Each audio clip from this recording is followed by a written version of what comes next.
This is Michael with Diamond Seed Astrology. I haven't done one of these particular videos in quite a while. This is one in which I pontificate on various aspects of astrology as it intersects with things like politics and religion and our future, really, and how we want to move forward um, and how we're going to move forward, whether we want to or not, and where we need to put our energies to maintain a degree of sovereignty as individuals in a world that is potentially collapsing into some sort of universalist, communistic kind of communitarian um, dystopia, which many people have already determined is here, and we have no way out of it, and we're just, having a ride downhill into this horrible place. And I do not believe that. I don't believe that we're all in that same boat going down into a hellscape. But I do acknowledge that there is a remarkable movement that's been conspired into place by people like Fabians, transhumanists, eschatologists from all stripes of Abrahamic religion that are working towards some sort of world war and want to drag us into this place of destruction. So what, we need to really think about what we're doing at this point. If we want to maintain our sovereignty and have a way also to coalesce with people who have different ideas that may fall more into the Abrahamic camp, who do see things in their own tradition that have allowed rule of law and a great deal of diversity of opinion and economic growth, trade, mercantile kinds of structures that, in a good way, things that we would lump underneath basic capitalism. How do we maintain a non-hostile relationship with people who have best intentions and believe that their tradition as Christians or Orthodox people or Jews or even a few Muslims here and there that want to maintain that kind of thing, if we completely alienate those people by asking for things and making it clear that we're not interested in coalescing with them, we're in deep trouble. So when we want to talk about this, we need to get back to very basic ideas, and a plurality of ideas being something that we want to maintain. I am from a more heathen tradition. I am an astrologer, so as an astrologer, I've had to study the Hellenistic tradition, going back long before the arrival of Christianity. The zodiac was discovered or created or first shown to the world, shall we say, as a symbol in the form that we know it now around the 4th century BC. I personally believe that it must be much older, that it's probably been a symbol that was hidden from people and only came out in the form that we have it when certain groups came together, really, the Babylonians, the Egyptians, and the Greeks. And the Greek part of that is extremely important.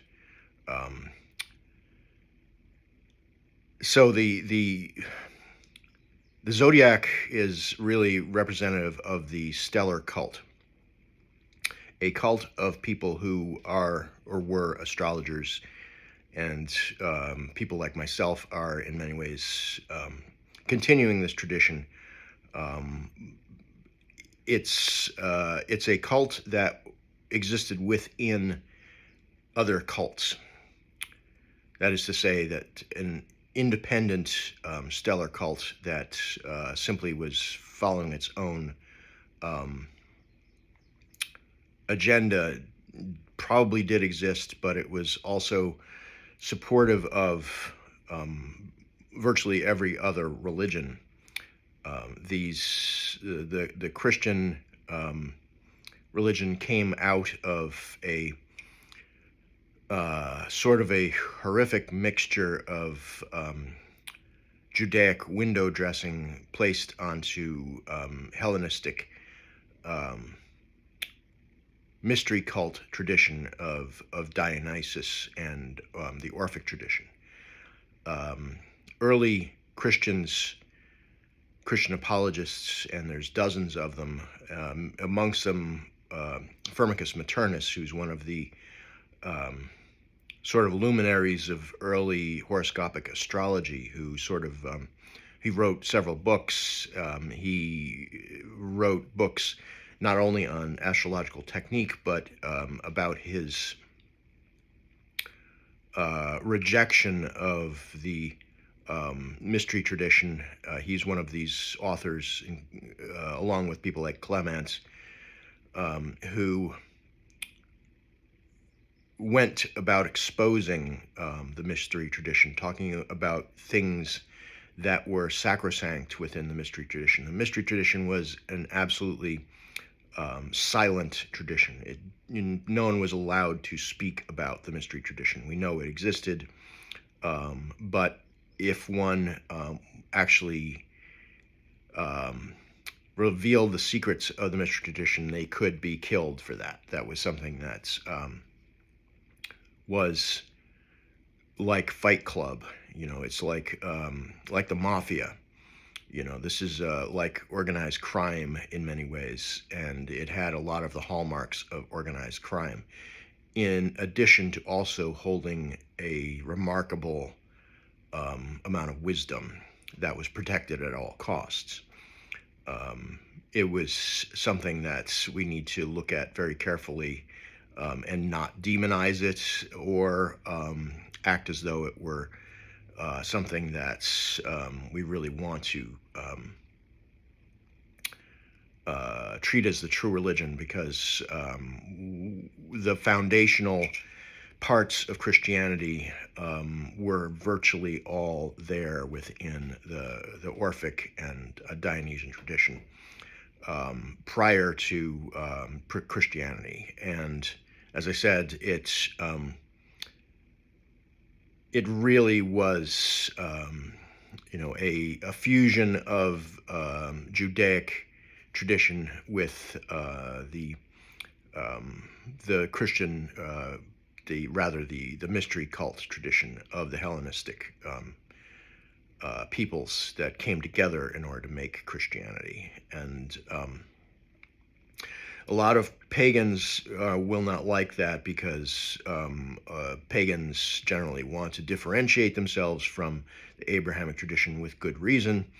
But once you see that it's the Christian tradition specifically has its roots deeply in Hellenism, it becomes much more of a mess.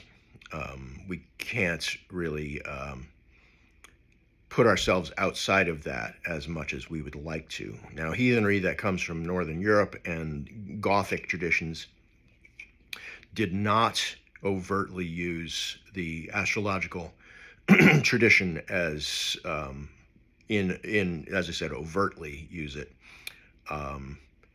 So there, we can say, well, they didn't know about it, or they didn't, this just wasn't important to them. I would tend to take exception with that. I imagine that they did know about it very much, and they chose not to make astrology a central part of their religious tradition. And one of the reasons I believe that is that astrotheology or stellar prophecy was a highly corrupt thing, going back to at least to Akhenaten in Egypt, where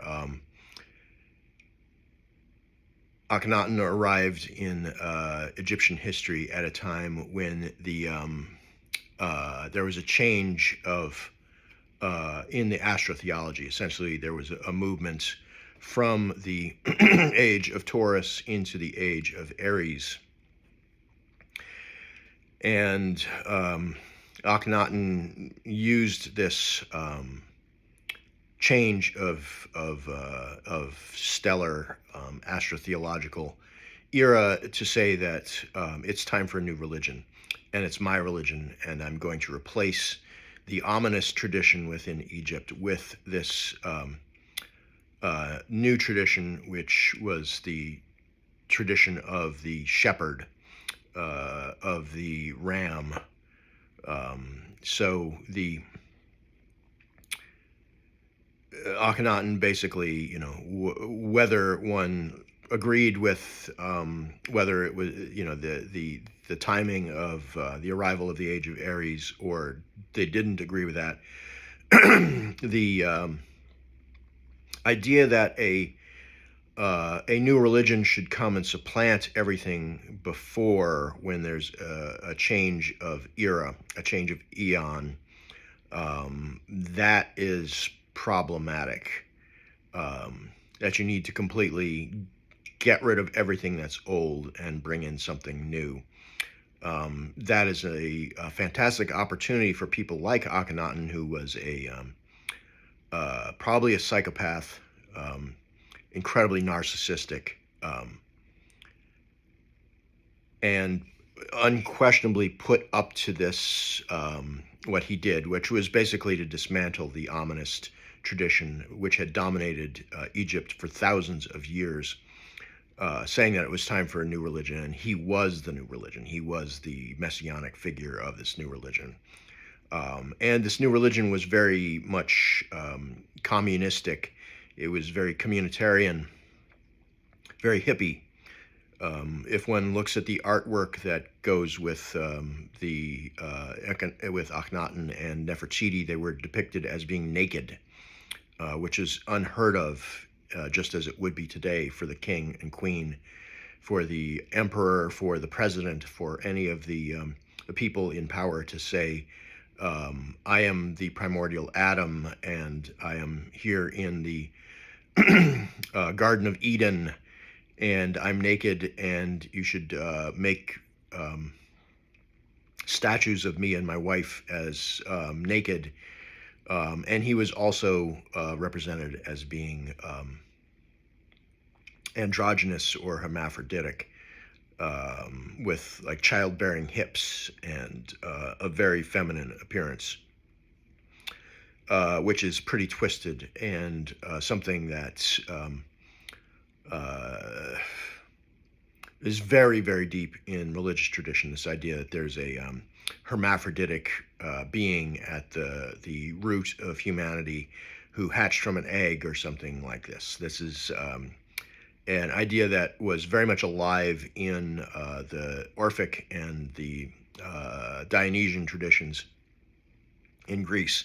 In many ways, it's one of my beliefs that the tradition of Akhenaten was cast out of Egypt. That was the Exodus. There were two Exoduses. You can read Ralph Ellis's work about this. And I do not believe that those who followed Akhenaten they just went to Israel. I think there was a bunch of different places they went, and one of them was to Greece and Anatolia. And the similarities that I see between the Dionysian cults and the sort of hippie idea of Akhenaten, in its truest sense, there's a great deal of confluence there between those two things. So if we're going to, as pagans, look back to the Dionysian tradition as being something we want to emulate, we need to look at that very closely and carefully, and understand that there's things about that, because it was a fertility cult in a way, and I strongly believe that we've suffered as we've moved away from our understanding as fertility as being the one of the most basic parts of religion. But that also brings us into things like, um, practices that we know are destructive to societies: temple prostitution, paternity lie, um, the idea of like destruction of marriage. A lot of these things came out of what's known as goddess traditions, out of the Middle East, the Levant, North Africa, Greece. Uh, Probably one of the worst examples of that was the cult of Cybele, which had the galley priests who were castrated male priests of the goddess. So while we can say that those things didn't exist in like Northern European heathenism, I'm not entirely sure that they didn't. But we need to be really careful that we're not invoking, as pagans, we're not inviting back in that. Now we see echoes of that in fifth wave feminism, that is extraordinarily destructive. When we get into pagan adjacent ideas, we find these goddess cults that are really destructive to masculinity, that have absolutely no, they want to wipe out gender altogether and say that there's no need for males, essentially, that this sort of feminized, androgynous, the trans ideal, that really has roots in this, the worship of Cybele, or Kybele, or Kubaba, or however you want to call her, the great mother goddess. This is something that you can, the work of Michael Sarian really gets into this very deeply, how this is exactly how toxic this tradition is, and how its revival is obvious in our day and age. So what I'm trying to say is that as pagans, if we want to look at the world in this particular way, we need to be careful that what we're going for is balance. That what we need to do is return to masculine ideas and ideals that may be problematic to some people, or they may think that that's just patriarchy, and we're going back to Abrahamism. But that's also not the case. That's also a straw man argument. Abrahamism is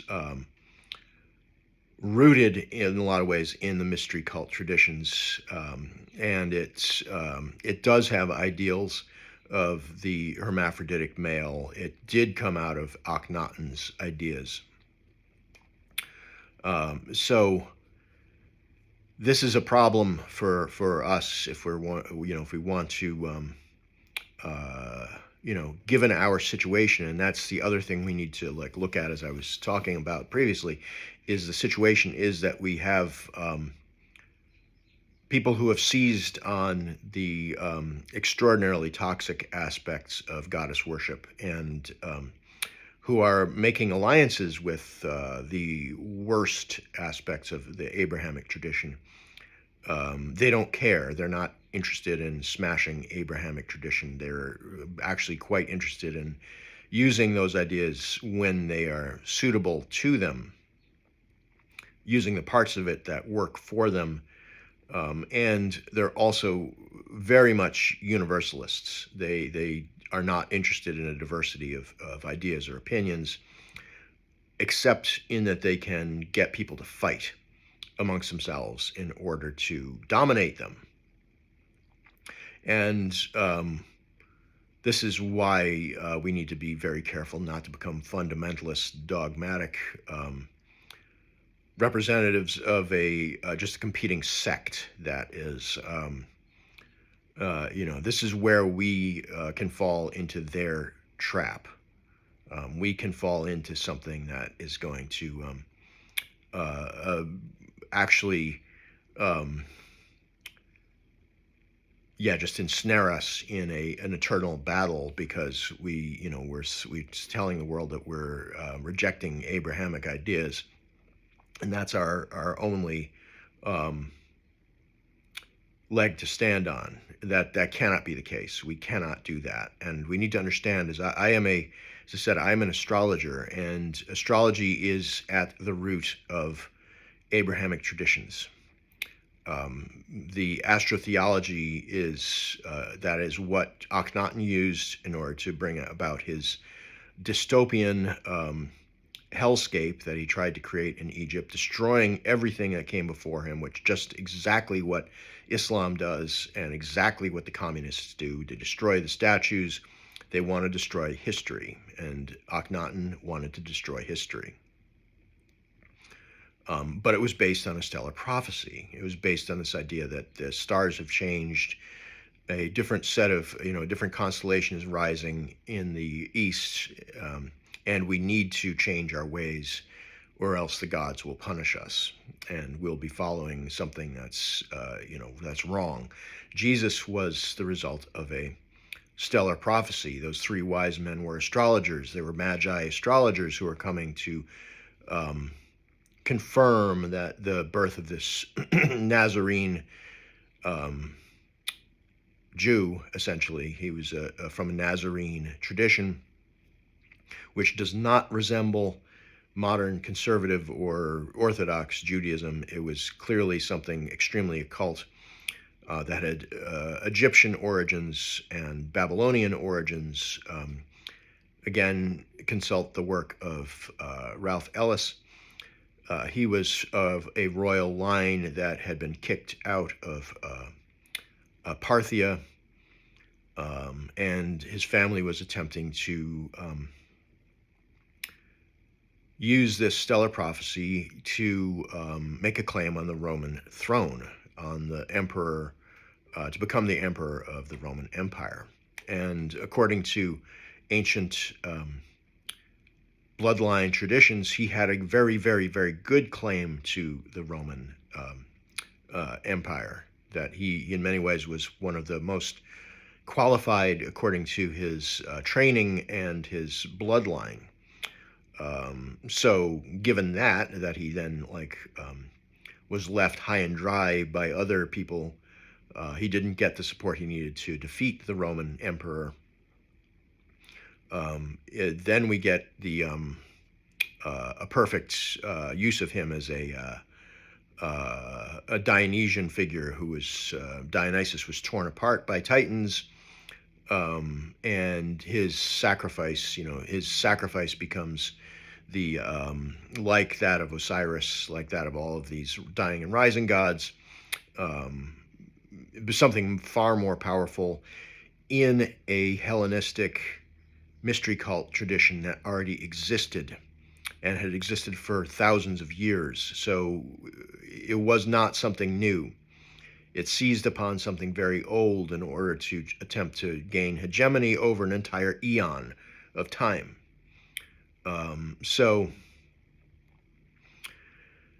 This video has gotten a lot longer, so I just wanted to give some of these basic ideas, put them out there again. I've talked about this stuff before, but I want to really make it clear that this is a kind of a mess. We've inherited a mess, and if we're we need to understand the threats that are at our door. And part of it absolutely is Abrahamism, and it's the followers of that. And there's a fantastic amount of infighting amongst these groups who want to tell you, some will tell you that the Antichrist is Jewish, and it's always been that way. And we have it's all the Zionists who are trying to do this, and then of course we have an obvious problem with Islam, which is has incredibly toxic eschatological goals. There will be peace. It's the original religion of peace. Once it's taken over the entire world, once it's smashed all of resistance, then the world is at peace because we've all adopted Sharia law, and we've all the women are covered up in burqas, and there's a unity of it becomes the universal religion, and then it's peaceful. Uh, no, no, that's not peace. That's complete and utter hegemony and domination. And they don't even want that because they need non-believers to exploit, because that's how it works. Dimitude and the enslavement, essentially. It's a Spartan model where you enslave people who are the second-class citizens who are not the true believers. You can't have everybody be that, or else you have nobody whose labor you can exploit. So that's not going to work. So yeah, this is a topic that I'm hoping people will spend some time with, and strategically as we move forward, as people who are embrace a more heathen tradition. We need to look honestly at what's happened before and why we're in the situation, and strategically what we can do. Everybody knows about witch hunts. Everybody knows that European pagans are persona non grata, essentially, for most of the world. It's that's a whole nother can of worms that's obviously open. And if you're a Northern European heathen, we don't need to even go into that. You're clearly a Nazi, which is obviously not the case. The Nazis they co-opted a very strong heathen movement within within Germany and Europe in general that was flowering in the later part of the 19th and early 20th century, and they co-opted its symbols. They had nothing to do with actual heathenry. Most stalwart heathens at the time wound up in concentration camps. So that will happen again if we're not aware of all of the things that are going on. So that's it for now.